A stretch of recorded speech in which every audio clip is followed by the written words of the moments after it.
Responsibility is Our Theme by Roger C. Bill W. spoke at the General Service Conference held in New York City in April 1965. The conference theme was Responsibility to Those We Serve. AA was 30 years old. Bill was 70 years old. It was a period of reflection for him. "We old-timers are a vanishing breed," he said of the early members of AA. "The greater part of us have gone out into the sunset of this world." He expressed the hope that the disappearing early AAers had left the members of the day a heritage sufficient to their needs, one which could be enlarged and enriched. Bill was preparing for the 30th Anniversary International Convention to be held later that year in July in Toronto. Much of the spirit of the conference would also prevail at the convention, where the theme would be simply responsibility, and Bill would repeat much of this speech. Bill looked back over the years.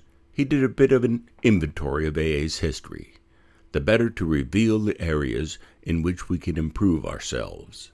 Without much doubt, 1 million alcoholics have approached AA during the last 30 years, he said, estimating that 350,000 of us are now recovered from our malady through the fellowship of AA. He continued, so we can very soberly ask ourselves what became of the 600,000 who did not stay. No doubt, some alcoholics cannot be reached because they are not hurt enough, others because they are hurt too much. Many sufferers have mental and emotional complications that seem to foreclose their chances, Bill acknowledged. But what about all the others?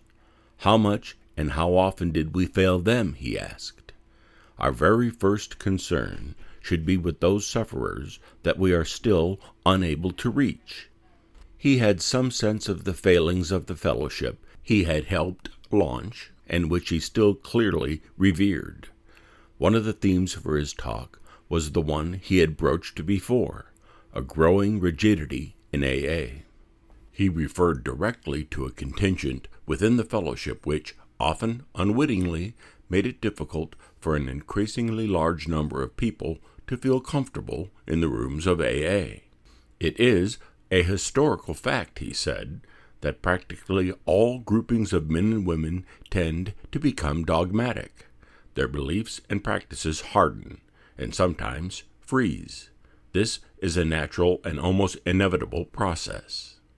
He discussed some of the ways that this rigidity could harm the fellowship. In no circumstances should we feel that Alcoholics Anonymous is the know-all and do-all of alcoholism, Bill said, referring to the work of other organizations in the United States and Canada engaged in research, alcohol education, and rehabilitation. Research has already come up with significant and helpful findings, and research will do far more. Those engaged in education are carrying the message that alcoholism is an illness, that something can be done about it.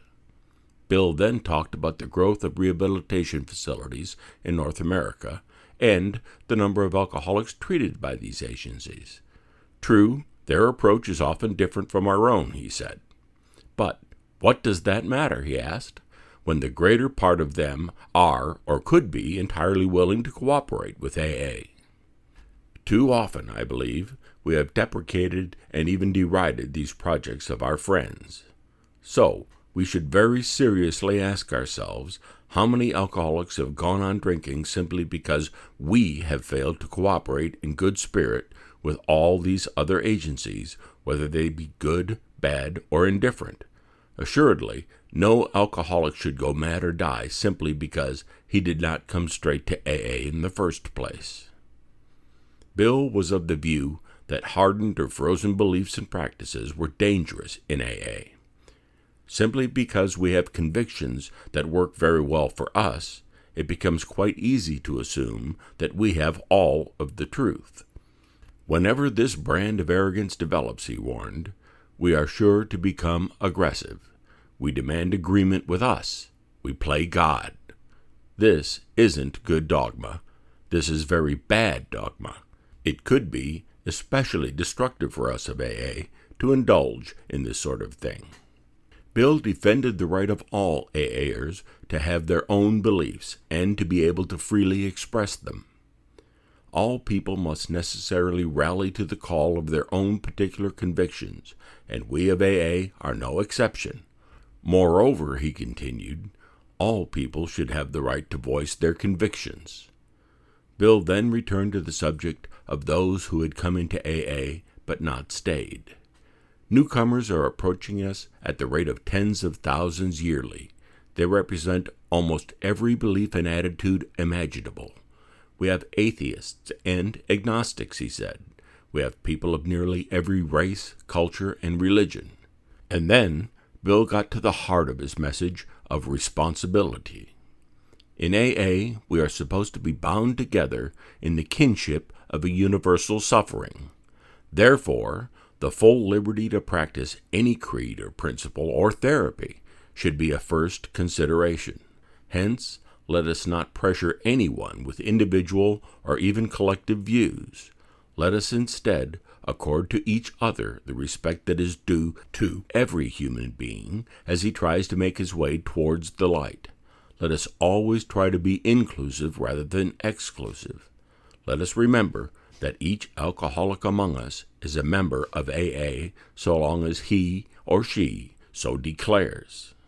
Towards the end of his address, Bill commented on how difficult it has been for AA to grow at important moments in its history.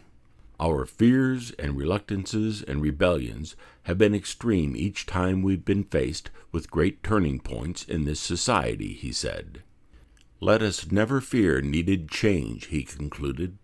Once a need becomes clearly apparent in an individual, a group, or in AA as a whole, it has long since been found out that we cannot afford to sit still and look the other way.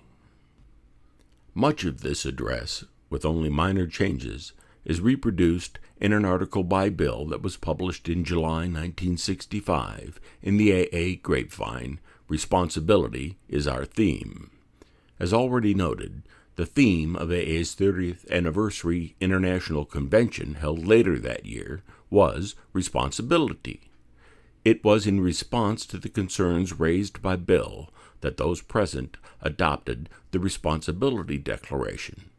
In an extraordinarily moving event after Bill's speech on July 3, 1965, at Maple Leaf Gardens in downtown Toronto, more than 10,000 delegates, trustees, and AA representatives from 21 countries rose to their feet, joined hands, and, led by Bill, recited the new AA Declaration with one voice.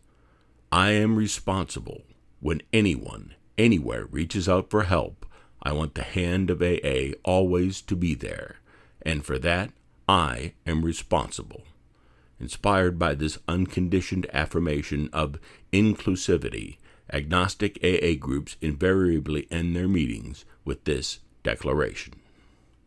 For the original print version of this article, Responsibility is Our Theme by Roger C., simply go to the website aagnostica.org and search for Responsibility is Our Theme, dated October 7, 2012. This audio version was recorded on February 23, 2017. For more audio versions of our stories and